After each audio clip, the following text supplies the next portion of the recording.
आज हम महान वैज्ञानिक अलेक्जेंडर ग्राहम बेल के बारे में बात कर रहे हैं। अगर ये ना होते तो हम सब अपने रिश्तेदारों और परिवार के पास बात भी नहीं कर पाते। पता नहीं कितने दिनों तक बिना बात किए रहना पड़ता, क्योंकि इन्होंने ही टेलीफोन का आविष्कार किया है। तो चलिए जानते हैं इनके जीवन परिचय और आविष्कार के बारे में। इससे पहले आप चैनल को सब्सक्राइब कर दीजिए और लाइक करें। सब्सक्राइब किए? हाँ, तो अब सुनिए। जुलाई 1876 में अमेरिका अपनी स्वतंत्रता की शताब्दी मना रहा था। इस अवसर पर पेंसिल्वेनिया राज्य में अमेरिका की स्वाधीनता की जन्मस्थली फिलाडेल्फिया में एक विशाल प्रदर्शनी का आयोजन किया गया था। अमेरिका और विदेशी उद्योगपतियों तथा आविष्कारकों ने इस प्रदर्शनी में अपने उत्पाद प्रदर्शित किए थे। अनेक भव्य प्रदर्शनों के बीच नवीन आविष्कारों के लिए नियत भाग में वक्तृता के एक युवा अध्यापक ने मानव की आवाज को संप्रेषित करने वाला एक प्रकार का टेलीफोन उपकरण पहली बार प्रदर्शित किया था। नए आविष्कारों को परखने के लिए एक दिन निश्चित किया गया था। निर्णायक मंडल के प्रतिष्ठित सदस्य थे प्रसिद्ध वैज्ञानिक सर विलियम थॉम्पसन, स्मिथसोनियन संस्थान के निदेशक जोसेफ हेनरी और शताब्दी समारोह में सम्मानित अतिथि ब्राजील के सम्राट डॉम पेड्रो। उस दिन गर्मी काफी अधिक थी, तभी प्रदर्शन कक्षों का चक्कर लगाने के कारण निर्णायक थके हुए लग रहे थे। जब वे वक्तृता के युवा वैज्ञानिक के पास पहुंचे, तो समिति के एक सदस्य ने कहा, आज इतनी गर्मी है कि अब हमें विश्राम करना चाहिए, बाकी काम कल करेंगे। समिति के सदस्य वापस लौटने को ही थे कि अचानक ब्राजील के सम्राट ने कौतूहलवश पास की मेज पर रखे उपकरण को देखना चाहा। वह एक क्षण के लिए रुके और उन्होंने उस नौजवान अर्थात बोस्टन के बधिर विद्यालय के विशिष्ट अध्यापक अलेक्जेंडर ग्राहम बेल को पहचान लिया। वह 1 वर्ष पहले यह संस्था देखने गए थे। सम्राट ने हाथ उठाकर बेल की ओर बढ़ते हुए विस्मय से पूछा, कहिए श्रीमान बेल, बोस्टन में क्या हाल चाल है? आप यहाँ यह क्या दिखा रहे हैं? बेल ने बताया कि वह मानव की आवाज प्रेषित करने के लिए टेलीफोन का एक नमूना मॉडल प्रदर्शन के लिए लाए हैं। उन्होंने खेद प्रकट किया कि उसे परखा नहीं जा सकेगा, क्योंकि उन्हें स्वयं अगले दिन फिलाडेल्फिया से चले जाना था। बेल ने नम्रतापूर्वक कहा, मुझे दुख है कि निर्णायकों को इसे परखने का अवसर नहीं मिलेगा। सम्राट डॉम पेड्रो ने घोषणा की, परंतु यह असंभव है, हम इसे अभी देखेंगे। गर्मी से परेशान अन्य निर्णायकों को संबोधित करते हुए उन्होंने कहा, आप बोस्टन के श्री बेल हैं। इन्होंने यह उपकरण बनाया है जिसे टेलीफोन कहते हैं। इसे दिखाने के लिए यह कल यहाँ नहीं रहेंगे, हमें इसे आज ही देखना चाहिए। अन्य निर्णायकों को सम्राट की बात माननी पड़ी। सबसे पहले सम्राट ने इसका परीक्षण किया। एक क्षण के लिए वह विचारमान हो गए। अन्य निर्णायक देखते रहे। अचानक उनके चेहरे पर मुस्कुराहट उभरी और वे विस्मय से चिल्ला उठे, अरे, यह तो बात करता है। फिर प्रख्यात ब्रिटिश वैज्ञानिक ने उपकरण लेकर सुना। असाधारण, उन्होंने कहा। तीसरे निर्णायक ने भी आगे बढ़कर तार से जुड़े उस छोटे से डिब्बे को कान पर रखा और बोले, मैं इसे स्पष्ट रूप से सुन सकता हूँ, इसमें कोई संदेह नहीं है। चारों तरफ कौतूहल फैल गया। सभी निर्णायक यह भूल गए कि वे गर्मी से परेशान होकर घर जाना चाहते थे। वे उस उपकरण के रिसीवर का आदान प्रदान करते रहे। उन्होंने कभी यह कल्पना भी नहीं की थी कि प्रदर्शनी कक्ष के दूसरे सिरे से आने वाली आवाज के प्रत्येक शब्द, प्रत्येक अक्षर को इतना स्पष्ट रूप से सुना जा सकता है। समिति के सदस्य बार बार कहते रहे, यह अद्भुत है, असाधारण है। इस प्रदर्शन के बाद बेल निर्णायकों के प्रति आभार प्रकट करने के लिए उनके पास गए। निर्णायक उन्हें अपनी ओर आते देखकर जोरों से तालियां बजाने लगे और उनमें से प्रत्येक ने बेल से हाथ मिलाया। सम्राट डॉम पेड्रो ने बेल और प्रदर्शन कक्ष के आसपास इकट्ठा हुई भीड़ से कहा, यह अमेरिका की सबसे महत्वपूर्ण वस्तु है। तुमने एक ऐसा आविष्कार किया है जो समूचे विश्व के लोगों का जीने का तरीका ही बदल देगा। अगले दिन न्यूयॉर्क ट्रिब्यून ने बेल के आविष्कार के बारे में एक लेख में एक काव्यात्मक भविष्यवाणी की। उसने प्रश्न उठाया, ऐसे आविष्कारों की क्या उपयोगिता है? स्वयं दी ट्रिब्यून ने उत्तर भी दिया, कई बार एक दूसरे से बहुत दूर बैठे अधिकारियों के लिए बिना ऑपरेटर के दखल के बात करना आवश्यक होता है, या मीलों दूर बैठे प्रेमी आपस में सीधी बातचीत करना चाहते हैं। हम यह अंदाजा नहीं लगा सकते कि 20वीं या 21वीं सदी में प्रणय संबंध कैसे बनेंगे।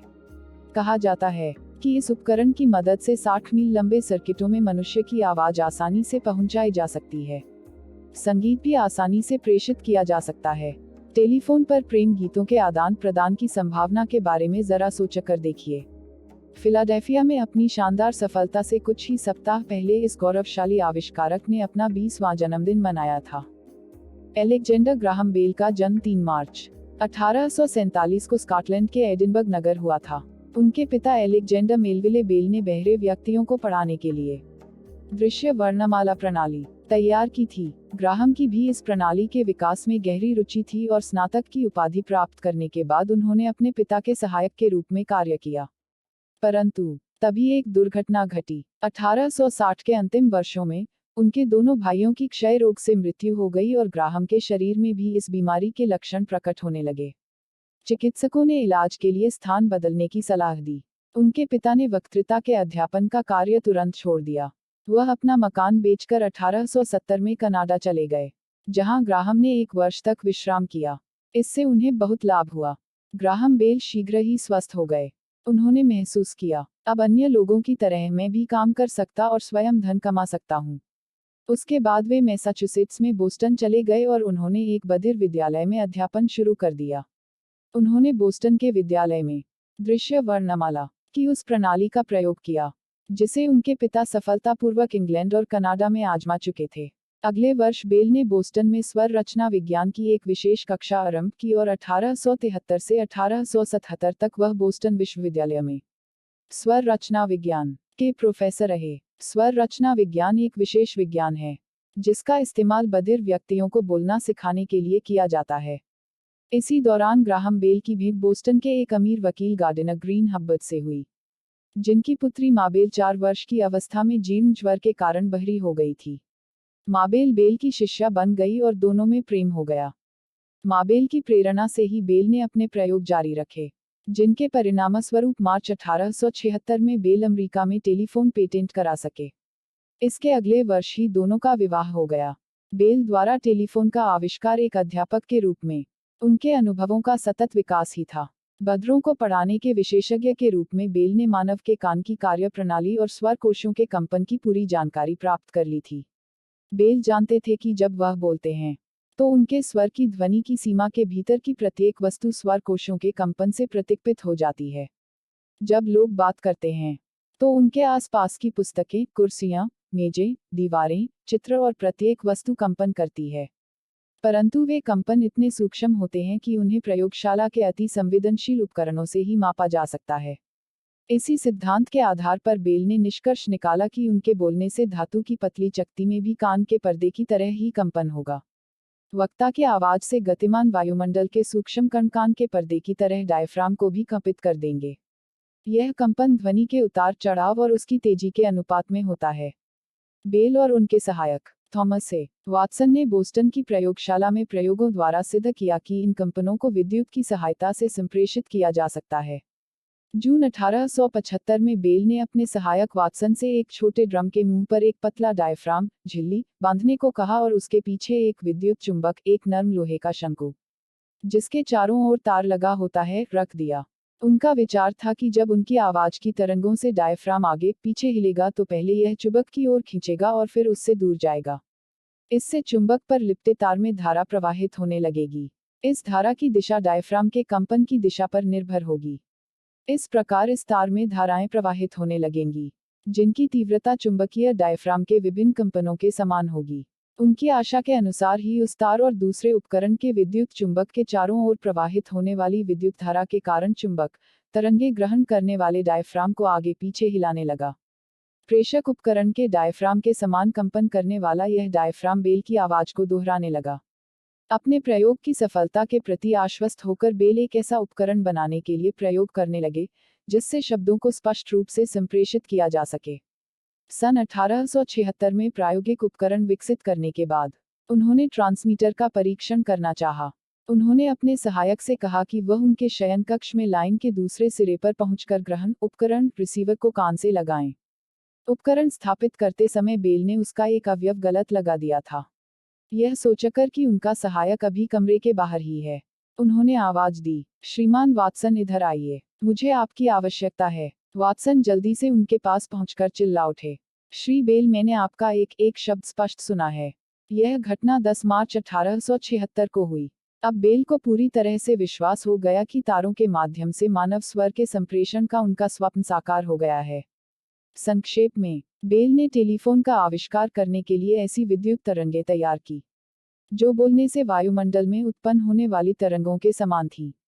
बेल ने 10 मई 1876 को बोस्टन में अमेरिकी विज्ञान अकादमी के समक्ष अपने उपकरण का प्रथम सार्वजनिक प्रदर्शन किया। उन्हीं के सुझाव पर बेल ने फिलाडेल्फिया शताब्दी प्रदर्शनी में भाग लिया और अंतर्राष्ट्रीय प्रसिद्धि प्राप्त की। प्रसिद्ध वैज्ञानिकों द्वारा सराहे जाने के बावजूद सामान्य जनता में टेलीफोन के प्रति बहुत अधिक उत्साह नहीं था। उन्होंने ट्रांसमीटर का परीक्षण करना चाहा। उन्होंने अपने सहायक से कहा कि वह उनके शयन कक्ष में लाइन के दूसरे सिरे पर पहुंचकर ग्रहण उपकरण रिसीवर को कान से लगाएं।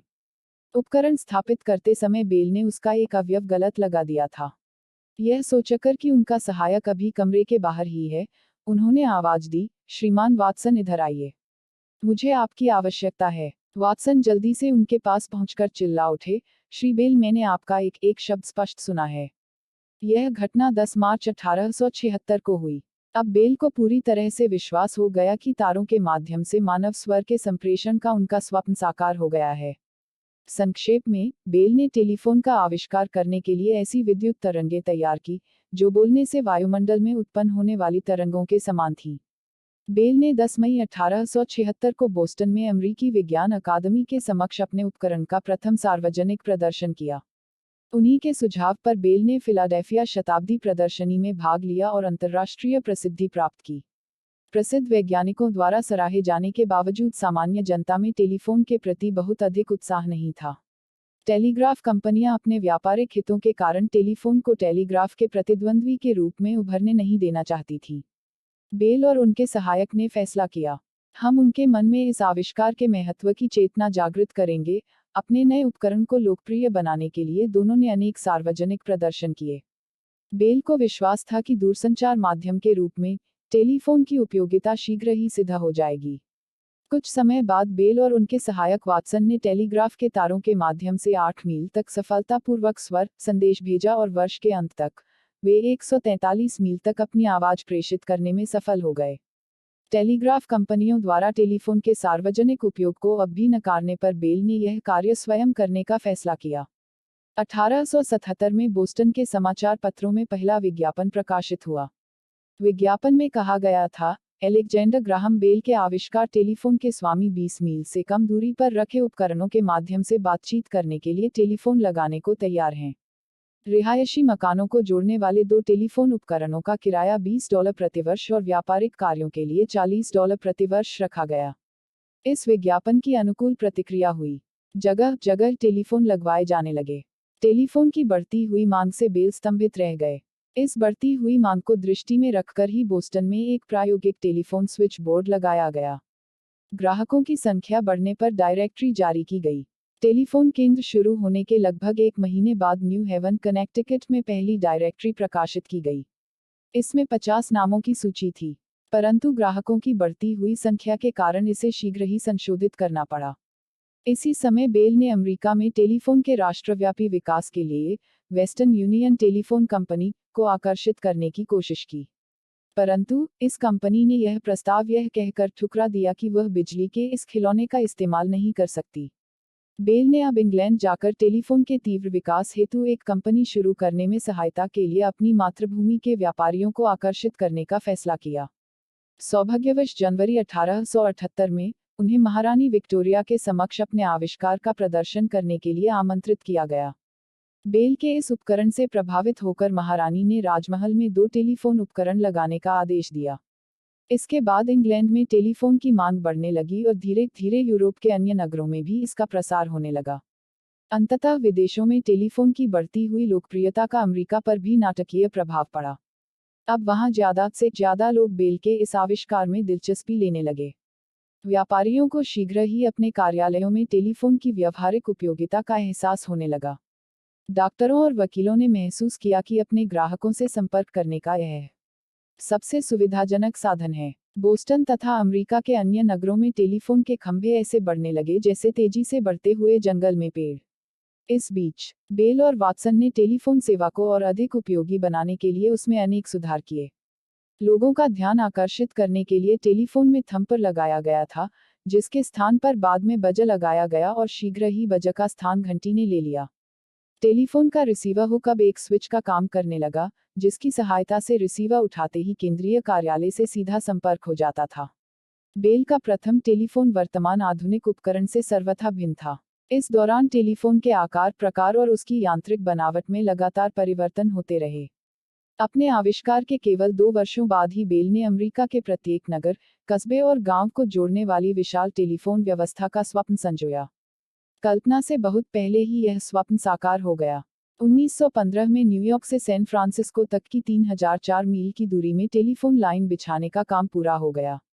न्यूयॉर्क में इसके उद्घाटन के लिए बेल को आमंत्रित किया गया।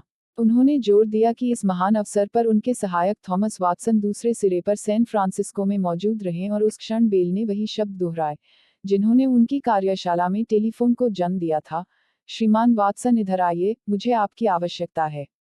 इस मौके पर वाटसन ने जोर से हंसते हुए जवाब दिया, श्रीमान इस निमंत्रण के लिए धन्यवाद, परंतु अब तो मुझे आपके पास पहुंचने में कम से कम 1 सप्ताह लगेगा। थोड़े समय बाद ही न्यूयॉर्क से इंग्लैंड में रुग्बी के बीच पहली बार समुद्रपारीय टेलीफोन संपर्क किया गया और कुछ वर्षों के भीतर ही टेलीफोन ने मानव संचार प्रणाली में क्रांति ला दी। मीलों दूर से और अंततः एक महाद्वीप तक सीधे बातचीत अब आम बात हो गई। जीवन के प्रत्येक क्षेत्र में मानवीय गतिविधियों, उद्योग और व्यापार की गति में उल्लेखनीय तेजी आ गई। बेल के शब्दों में, टेलीफोन के तारों का गायन कभी नहीं रुकता क्योंकि वे जीवन की गाथा गा रहे हैं और जीवन कभी नहीं रुकता। वे तांबे के तार विश्व में एक स्थान से दूसरे स्थान तक जीवन, मृत्यु, सफलता और असफलता का समाचार ले जा रहे हैं। इस बीच बेल और वाटसन ने टेलीफोन सेवा को और अधिक उपयोगी बनाने के लिए उसमें अनेक सुधार किए। लोगों का ध्यान आकर्षित करने के लिए टेलीफोन में थंपर लगाया गया था, जिसके स्थान पर बाद में बजा लगाया गया और शीघ्र ही बजा का स्थान घंटी ने ले लिया। टेलीफोन का रिसीवर हुक अब एक स्विच का काम करने लगा, जिसकी सहायता से रिसीवर उठाते ही केंद्रीय कार्यालय से सीधा संपर्क हो जाता था। बेल का प्रथम टेलीफोन वर्तमान आधुनिक उपकरण से सर्वथा भिन्न था। इस दौरान टेलीफोन के आकार, प्रकार और उसकी यांत्रिक बनावट में लगातार परिवर्तन होते रहे। अपने आविष्कार के केवल 2 वर्षों बाद ही बेल ने अमेरिका के प्रत्येक नगर, कस्बे और गांव को जोड़ने वाली विशाल टेलीफोन व्यवस्था का स्वप्न संजोया। कल्पना से बहुत पहले ही यह स्वप्न साकार हो गया। 1915 में न्यूयॉर्क से सैन फ्रांसिस्को तक की 3004 मील की दूरी में टेलीफोन लाइन बिछाने का काम पूरा हो गया। न्यूयॉर्क में इसके उद्घाटन के लिए बेल को आमंत्रित किया गया। उन्होंने जोर दिया कि इस महान अवसर पर उनके सहायक थॉमस वाटसन दूसरे सिरे पर सैन फ्रांसिस्को में मौजूद रहें और उस क्षण बेल ने वही शब्द दोहराए जिन्होंने उनकी कार्यशाला में टेलीफोन को जन्म दिया था, श्रीमान वाटसन इधर आइए, मुझे आपकी आवश्यकता है। इस मौके पर वाटसन ने जोर से हंसते हुए जवाब दिया, श्रीमान इस निमंत्रण के लिए धन्यवाद, परंतु अब तो मुझे आपके पास पहुंचने में कम से कम 1 सप्ताह लगेगा। थोड़े समय बाद ही न्यूयॉर्क से इंग्लैंड में रुग्बी के बीच पहली बार समुद्रपारीय टेलीफोन संपर्क किया गया और कुछ वर्षों के भीतर ही टेलीफोन ने मानव संचार प्रणाली में क्रांति ला दी। मीलों दूर से और अंततः एक महाद्वीप तक सीधे बातचीत अब आम बात हो गई। जीवन के प्रत्येक क्षेत्र में मानवीय गतिविधियों, उद्योग और व्यापार की गति में उल्लेखनीय तेजी आ गई। बेल के शब्दों में, टेलीफोन के तारों का गायन कभी नहीं रुकता क्योंकि वे जीवन की गाथा गा रहे हैं और जीवन कभी नहीं रुकता। वे तांबे के तार विश्व में एक स्थान से दूसरे स्थान तक जीवन, मृत्यु, सफलता और असफलता का समाचार ले जा रहे हैं। बेल के खोजी मस्तिष्क ने उन्हें अनेक अन्य क्षेत्रों में भी सफलता दिलाई। 1880 में उन्होंने फोटोफोन उपकरण पेटेंट कराया। इस उपकरण में उन्होंने सिलेनियम के स्फटिक और पतले दर्पणों की सहायता से टेलीफोन के सिद्धांत का उपयोग करके शब्दों को प्रकाश की किरण पर प्रेषित किया। इस प्रकार उन्होंने पहली बार शब्दों को बेतार से संप्रेषित किया। सीमित दूरी के लिए उपयोगी होने के बावजूद इस उपकरण के सिद्धांतों के आधार पर ही फोटो विद्युत सेल और ट्रांजिस्टर जैसे अनेक महत्वपूर्ण वैज्ञानिक आविष्कार हुए। बेल के अन्य आविष्कार हैं बधिरों के काम आने वाला उपकरण ऑडियोमीटर और मानव शरीर में धात्वीय वस्तुएं जैसे गोली के कण आदि का पता लगाने का उपकरण इंडक्शन बैलेंस। वह वर्षों तक भेड़ की नस्ल सुधारने के प्रयोग भी करते रहे।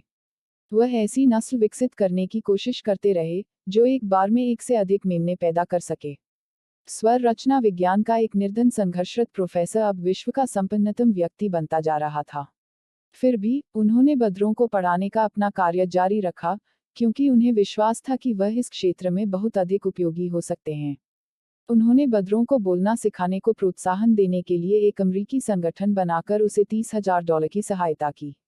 इस संगठन से बदरों की शिक्षा के आधुनिक तरीकों और उनकी देखभाल करने वाली संस्थाओं के विकास में मदद मिली। 1917 में 70 वर्ष की आयु में बेल ने हाइड्रोफॉयल स्पीडबोट नॉक का विकास किया, जिनमें से कुछ की गति 70 मील प्रति घंटा थी। बेल ने लोगों और स्थानों के बारे में जानकारी बढ़ाने के लिए भूगोल और अन्य अन्वेषण अभियानों को लोकप्रिय करने की एक योजना शुरू की। इसके लिए 1888 में उन्होंने सुप्रसिद्ध नेशनल जियोग्राफिकल सोसाइटी की स्थापना की। वह 1898 से 1903 तक इसके अध्यक्ष भी रहे।